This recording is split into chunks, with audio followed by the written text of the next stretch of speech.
The evening sun dipped low over Route 66, casting long, hazy shadows across the parking lot of the Blue Plate Diner. The aroma of sizzling burgers and freshly brewed coffee hung heavy in the warm summer air.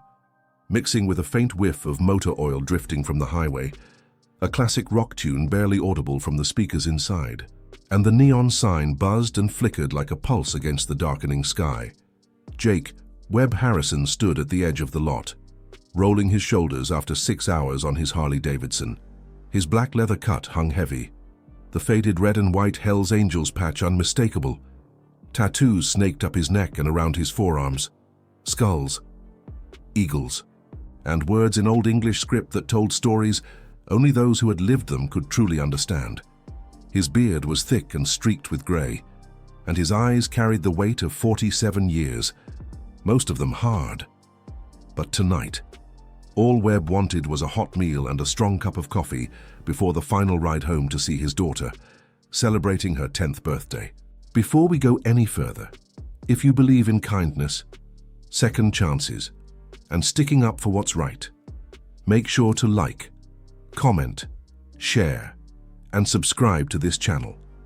And tell us in the comments where you are watching from, because stories like this remind us that humanity still exists in every corner of the world. Webb pushed open the glass door of the Blue Plate Diner, the bell chiming softly overhead. A few families occupied the booths, kids poking at fries, parents sipping iced tea. An elderly couple near the window glanced up briefly, then returned to their quiet conversation. Webb found an empty booth in the back and slid in, his leather creaking against the vinyl seat. A young waitress named Sarah approached, her brown hair pulled back in a ponytail, her apron stained from a long shift. She smiled warmly at Webb and handed him a menu. "Nice bike out there," she said, her voice friendly. "Riding far tonight?" Webb nodded. "Couple more hours. Just need some fuel for the road." Sarah laughed softly. "I will get you some coffee to start." "Black." Webb smiled for the first time in hours. "You read my mind." But before Sarah could turn away, a beefy hand slammed down on the edge of the table. A man in his 50s stood there, his face red with annoyance. He wore a white shirt with the sleeves rolled up, a gold watch glinting in the light. His name tag read Earl's owner. Earl glared at Webb, his lip curling. "We don't serve your kind here," he barked, loud enough for nearby tables to hear. "This is a family restaurant, not a biker bar. Take your tattoos and your gang jacket and get out." Webb blinked, his jaw tightened, but he kept his voice low. "I'm just here for a meal, sir, not looking for trouble." Earl stepped closer, his voice rising. "I said get out. You are scaring my customers. Look at yourself, you look like a criminal. I won't have people like you ruining the atmosphere of my establishment." The diner fell silent. Sarah stood frozen, her eyes wide with shock. The elderly couple looked away, embarrassed. A mother pulled her children closer. Webb slowly rose to his feet. He towered over Earl by a good 6 inches. And for a moment, the room held its breath. But Webb did not raise his voice. He did not clench his fists.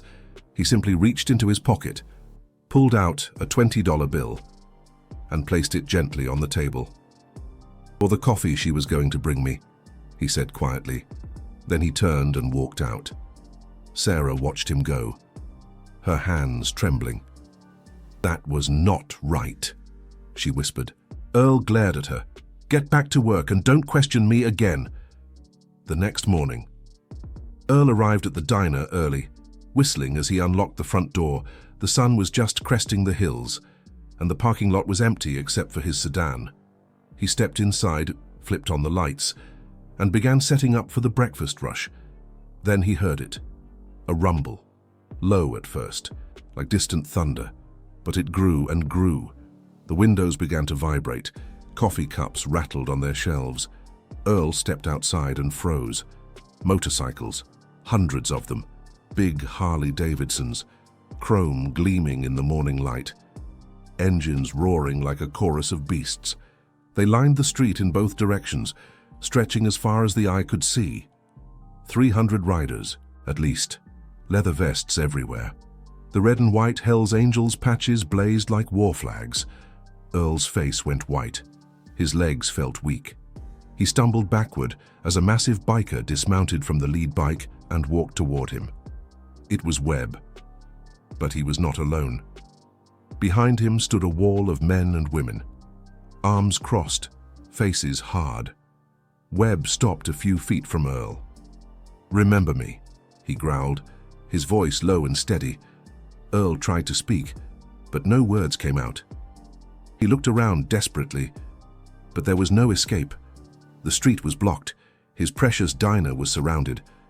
Webb held up a hand, and the engines went silent. The sudden quiet was almost more terrifying than the noise. "Yesterday," Webb began, "you threw me out because of how I look. You called me a criminal in front of families, in front of your own staff. You judged me without knowing a single thing about me." Earl swallowed hard. "I was just," he stammered, but Webb cut him off. "Let me tell you who I am.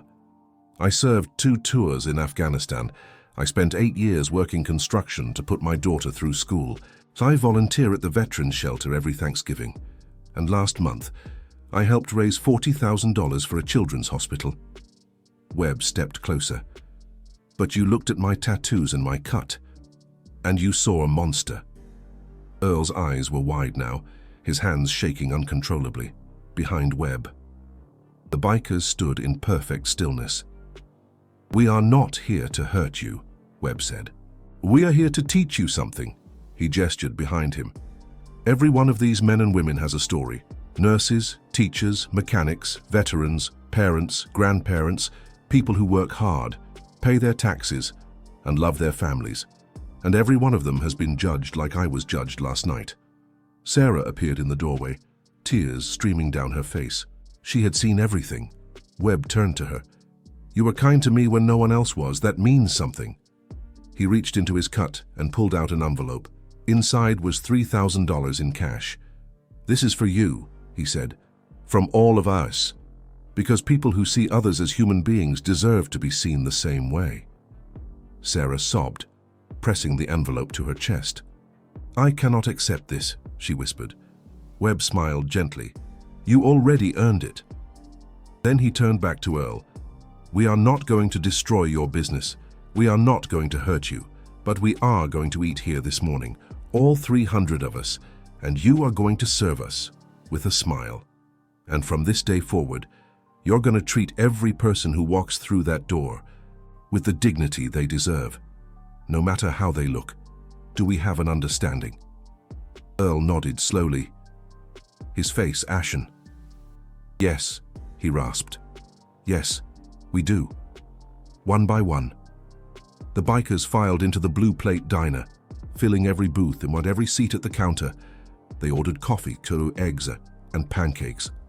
They laughed, joked, and left enormous tips. They shook hands with the other customers and complimented the food. And Earl watched from behind the counter, his hands still trembling, as 300 people he had feared showed him more grace than he had ever shown them. As Jake, Webb Harrison, paid his bill, he leaned close to Earl.